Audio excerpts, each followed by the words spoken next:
Ganito pala pagtanim ng ng kamote. Tuturo ko po sa inyo. Ito po. Yan.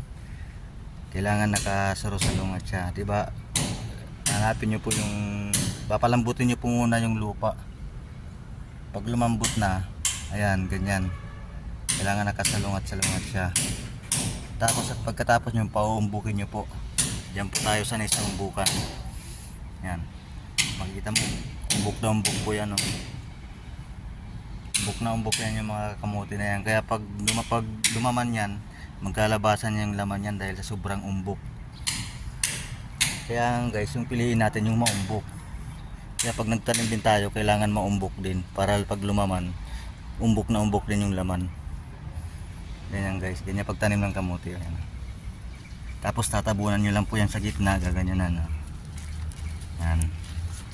Tapos ano nyo